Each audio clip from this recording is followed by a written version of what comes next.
नमस्कार, आप देख रहे हैं राज तिलक, आपके साथ मैं हूं अंजना ओम कश्यप और आज बंगाल की धरती से राज तिलक में आपका स्वागत है। सुभाष चंद्र बोस, रविंद्रनाथ टैगोर की धरती से राज तिलक में आपका स्वागत है। कलम से जितना, क्रांति से भी उतना ही रिश्ता है इस मिट्टी का। लेकिन तरक्की के फसाने में बंगाल आज कहाँ है?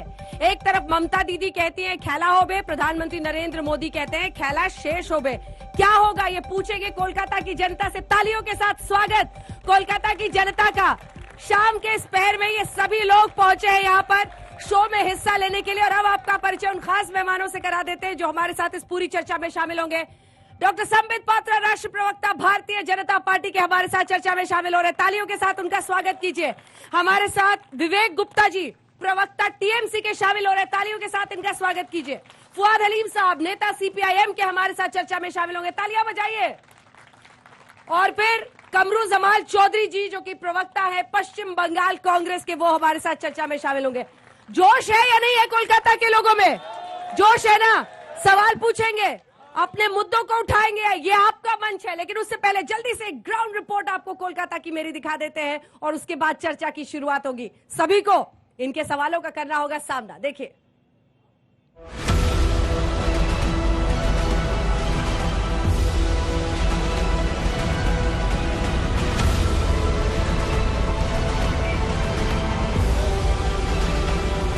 यदि तुम्हारा डाक शिलिक को ना आए तो फिर एकला चलो रे। जी हाँ, अगर आपकी आवाज सुनकर, सदा सुनकर कोई नहीं आता है तो फिर अकेले निकल पड़ो। कुछ इसी मिजाज में ये शहर जीता है। 1 सदी से ज्यादा पुरानी ये इमारत है विक्टोरिया मेमोरियल और कोलकाता भी उसी जिद पर आगे बढ़ा चला जा रहा है। जी हाँ, राजनीतिक चेतना हो, पढ़ना लिखना, शौक उठने पहनने, त्योहारों को मनाने का, हर चीज में सबसे आगे रहने की कोलकाता की जिद है। लेकिन जिस राजनीतिक चेतना की हम बात कर रहे हैं, अब देखिए ना, रसगुल्ला के चाशनी में जो मिठास है जिंदगी की, कुछ इसी अंदाज में कोलकाता के लोग जिंदगी जीते हैं। लेकिन अभी तो स्वाद चुनावों का चख रहे हैं। तो एक तरफ ममता दीदी कहती है खेला होबे और एक तरफ प्रधानमंत्री नरेंद्र मोदी कहते हैं खेला शेष होबे। किस पर है कोलकाता की जनता का विश्वास? कोलकाता कौथा भावचे। आइए जानने की कोशिश करते हैं कि कोलकाता के लोग क्या सोच रहे हैं। तो एक तरफ ममता दीदी कहती है खेला होबे, मोदी जी कहते हैं खेला शेष होबे। क्या लग रहा है आपको, परिवर्तन या दीदी पर भरोसा? क्या है आपकी सोच, आपको क्या लग रहा है? हमको तो लगता है दीदी कुछ करेगा। इतना साल दीदी कुछ कर रहा है तो दीदी कुछ करेगा। सब अच्छा ही हो, सब लड़की सबके लिए अच्छा हो, सड़क अच्छा हो, पढ़ाई में अच्छा हो, सब बिजली और यही सब। किस पर भरोसा होता है? क्या बोले अब उसको, मोदी जी भी तो अच्छा ही काम कर रहे हैं, सबके लिए अच्छा ही हो।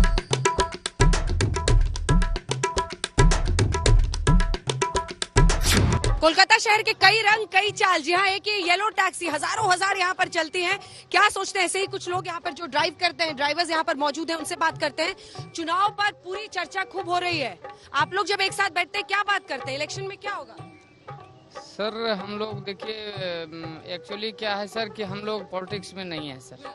हम लोग अपना मेहनत करते हैं और हम लोग का टैक्सी का सर भी कोई ध्यान नहीं देता है सर। भाई मार्केट बहुत खराब है। कितनी आमदनी हो जाती है एक दिन की? आमदनी सर बहुत से ज्यादा, बहुत सारा दिन खटने के बाद 200 से 250 रुपया बचता है और 85 रुपये लीटर तो डीजल पहुंच गया सर।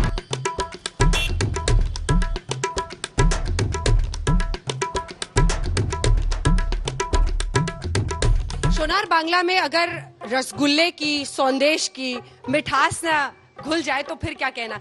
ऐसी ही एक दुकान में हम हैं और देखिए रंग चुनावों का कैसा चढ़ा हुआ है, ये दिखाइए जरा। ये देखिए, तमाम राजनीतिक पार्टियों के, चाहे वो बीजेपी का हो, लेफ्ट पार्टियों का हो, तृणमूल का हो, सबके, और कांग्रेस का भी, सबके यहाँ पर चेहरे बना दिए गए हैं मिठाई पर। तो इसी से आप अंदाजा लगा सकते हैं कि क्या जुनून होता है।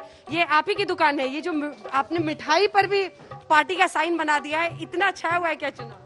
हाँ, इस बार ये चुनाव बहुत बड़ा इवेंट होने वाला है। हम लोग जैसे हर इवेंट में नया कुछ मिठाई बनाते हैं। वर्ल्ड कप फुटबॉल हो गया या क्रिकेट वर्ल्ड कप हो गया, तो इस बार ये जितना इतना बड़ा इवेंट है, इसके लिए भी कुछ बनाना। सवाल पूछो तो सही सही जवाब दीजिएगा। कौन सी मिठाई ज्यादा बिक रही है? आप बता दीजिए, लोग जान जाएंगे कि किसका ज्यादा। अभी तो ये मिठाई इलेक्शन का टाइम में बिकता है ज़्यादा, और इलेक्शन हो जाने के बाद जो उभर के आता है वो पार्टी ऑर्डर देते हैं, और जैसे जैसे ऑर्डर आता है हम लोग बना के देते हैं।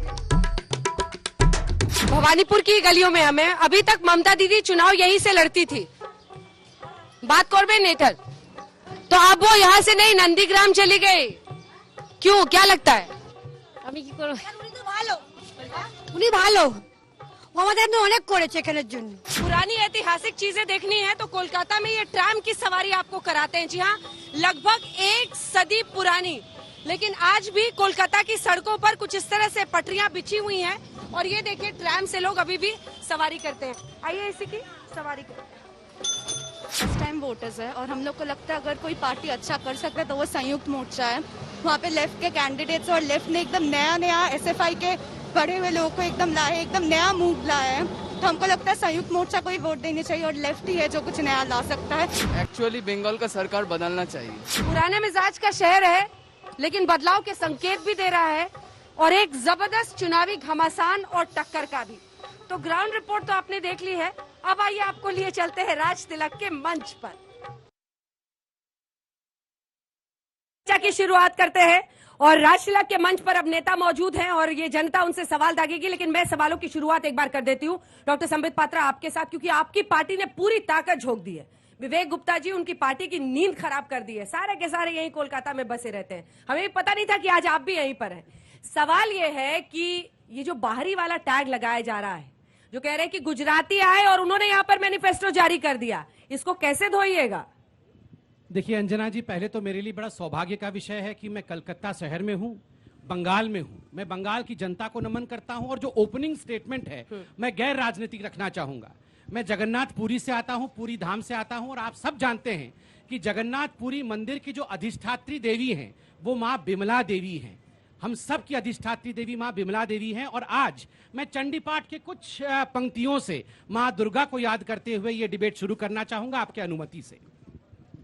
नमो देव्यै महादेव्यै शिवायै सततं नमः, नमः प्रकृत्यै भद्रायै नियता प्रणतास्मतां, रुद्रायै नमो नित्यायै गौर्यै धात्रै नमो नमः, ज्योत्स्नायै चन्द्रूपिण्यै सुखायै सततं नमः, कल्याण्यै प्रणता वृद्ध्यै सिद्ध्यै कुर्मो नमो नमः, नैभृत्यं भृतां लक्ष्म्यै सर्वण्यै ते नमो नमः, दुर्गायै दुर्गपार्यै सार्यै सर्वकार्यै ख्यात्यै तथैव कृष्णायै धूम्रायै सततं नमः, अति सौम्यादिरुद्रायै नतास्तस्यै नमो नमः, नमो जगत् अधिष्ठायै देव्यै कृत्यै नमो नमः, या देवी सर्वभूतेषु विष्णुमायेति सप्तिता, नमस्तस्यै नमस्तस्यै नमस्तस्यै नमो नमः, या देवी सर्वभूतेषु शक्तिरूपेण संस्थिता, नमस्तस्यै नमस्तस्यै नमस्तस्यै नमो नमः। ममता दी को चुनौती है या माँ को पुकार है? आप लोग भगवान भरोसे हैं। देखिए, जनता ने खुद कहा जय मां भवानी दुर्गा माता की जय, जय श्री राम की। देखिए, धर्म और राजनीति दो अलग अलग पहलू हो सकते हैं, मगर सांस्कृतिक राजनीति ये जो धरती है ना अंजना जी, ये कोई साधारण धरती नहीं है। इस धरती को चूमना चाहिए। इस धरती ने हिंदुस्तान को स्वतंत्रता दिया है, इस धरती ने हिंदुस्तान को धारा प्रवाह संस्कृति दी है। ये साधारण धरती नहीं है, और इस धरती पे कोई युद्ध, राजनीतिक युद्ध नहीं हो रहा है, इस धरती को बचाने का युद्ध हो रहा है। और मैं कहना चाहूंगा, अब राजनीतिक होते हुए एबार बांग्लाए असल परिवर्तन होबे, 200 बेशी आसन निये बीजेपी सरकार गठन करबे। एबार महिला एबार बीजेपी, एबार कृषक एबार बीजेपी, एबार स्वास्थ्य एबार बीजेपी, एबार जुब एबार बीजेपी, एबार सुशासन एबार बीजेपी, एबार अर्थनैतिक उन्नयन एबार बीजेपी, एबार संस्कृति एबार बीजेपी, एबार पर्यटन एबार बीजेपी, एबार सबार विकास एबार बीजेपी, एबार परिकाठामो एबार बीजेपी, এবার আন্তরিক লোকতন্ত্র এবার বিজেপি, এবার নতুন কলকাতা এবার বিজেপি, এবার পরিবেশ এবার বিজেপি, এবার সোনার বাংলা এবার বিজেপি। जुगत इतनी लगा दी विवेक गुप्ता जी इन्होंने, जल्दी जल्दी एक कमेंट लेते फिर लोगों के सवाल लेंगे। ये पूरी जुगत लगा दी है ये साबित करने में कि हम बाहरी नहीं है। मेरे को तो एक दोहा याद आ गया अंजना जी। हाँ। रघुकुल रीत सदा चली जाए, प्राण जाए पर वचन न जाए। हाँ 2014 से बीजेपी सरकार जितने वादे कर रहे हैं बंगाल के लिए, पूरे इंडिया के लिए, उसमें सिर्फ बंगाल का हिस्सा भी अगर मिल जाए तो आज आके उनको इतना सब करने का दरकार नहीं पड़ता। बंगाल ऐसी बहुत तरक्की कर चुका होता है। 2019 में 2 करोड़ नौकरी हम लोगों को मिलने वाला था, उसका कोई पता नहीं है। अभी थोड़े दिन पहले 75 लाख नया नौकरी का वादा दिया गया है। तो हम तो खाली इतना ही चाहते हैं, जब इतना माँ को याद कर रहे हो तो थोड़ा रघुवंशी जय श्री राम का जब नाम, मैं भी हिंदू हूं, मेरे दादाजी का नाम था, मैं भी जय श्री राम, जय सिया राम, जय सीता राम, जिस तरह से नाम का जय करना मैं करने को तैयार हूं। मगर फिर अगर राम का नाम ले रहे हो तो फिर राम के रघुकुल का एक दोहा ये भी है, रघुकुल रीत सदा चली जाए, प्राण जाए पर वचन न जाए। तो प्राण, अगर वचन पूरा नहीं कर रहे हो तो प्राण दे दो। वो कह रहे हैं वचन जाए जाए जाए हो रहा है आपका। देखिए मैं तो विवेक जी का धन्यवाद करूं। एक सेकंड, आ रहे मैं तो विवेक जी का धन्यवाद करूंगा। आएगी इसके बाद अंजना जी, मैं तो विवेक जी का आज धन्यवाद करूंगा। आज पहली बार मैंने कुछ कहा नहीं, अपने आप इन्होंने भगवान राम का नाम भी लिया, अपने आप जय श्री राम कह दिया। मैं तो विवेक जी, पता नहीं ममता जी देख रही है कि नहीं, ममता जी तो गुस्सा हो जाएंगी, आपने राम जी का नाम ले लिया, 2 बार रघुकुल के विषय में बात की, प्राण जाए पर वचन न जाए की बात की है। आप देखिए भगवान राम भी देख रहे हैं, माँ दुर्गा भी देख रही है, और किसी को कटमनी पसंद नाय, किसी को अन्याय पसंद नाय, किसी को पॉलिटिकल वायलेंस पसंद नाय। एबार বিকাশের খেলা হবে, এবার শিক্ষার খেলা হবে, এবার স্বাস্থ্যর খেলা হবে, এবার উন্নয়নের খেলা হবে, এবার ভ্রষ্টাচার বিনাশ হবে, এবার কাটমানির বিনাশ হবে।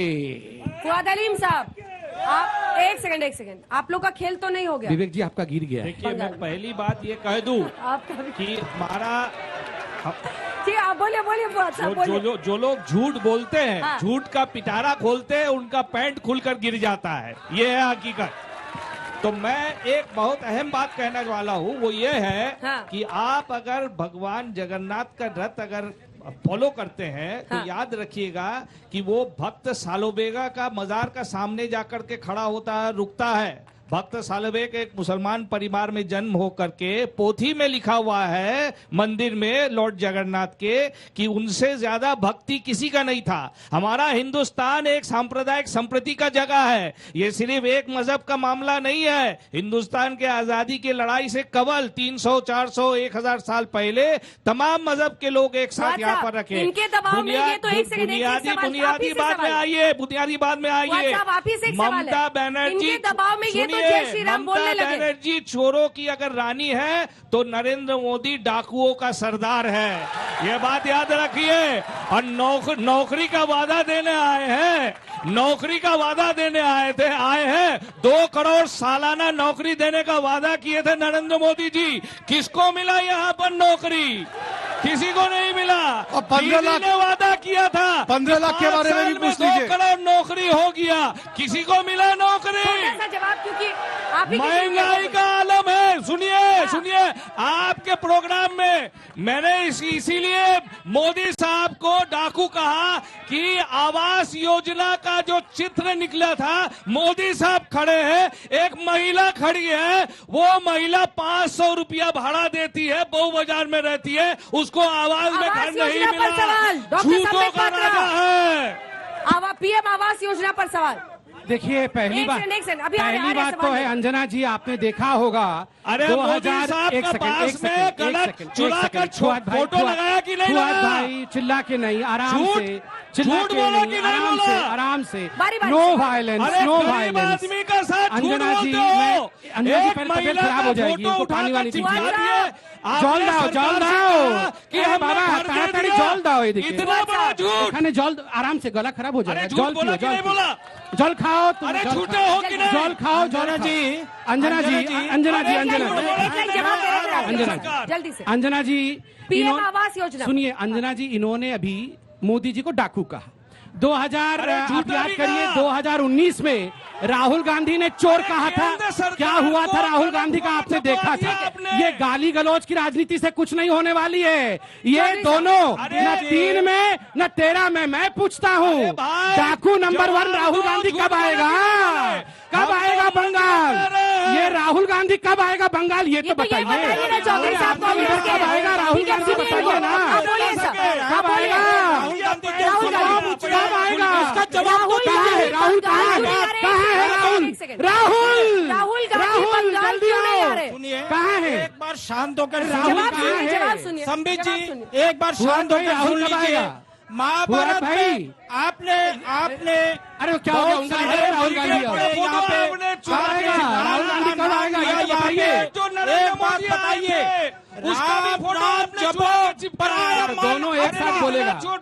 दोनों फिर से गिर गया टीएमसी का। फुआद साहब, आप ही की टीम क्या है? नहीं, मैं तो संबित पात्रा से कहा कि मोदी साहब का ब्रिगेड का भी फोटो आपने चुरा के चिपकाया। अरे यार, कितना झूठ बोलोगे बंगाल में आके? अच्छा, तो बोलने नहीं दे रहे, डर रहे हैं क्या वो? बोलिए। नहीं, देखिए, अभी संबित जी ने अपना ओपनिंग कमेंट में राम का नाम लिया, मंत्र पढ़े बहुत ज्यादा, विवेक जी ने भी मंत्र पढ़े यहाँ पे। लेकिन मुद्दा क्या है? असल मुद्दा जो देश का जनता को मैं बोलना चाह रहा हूँ, ये दोनों पार्टी का, राम नाम जपो, पराया माल अपना करो, यही है इसका फंडा।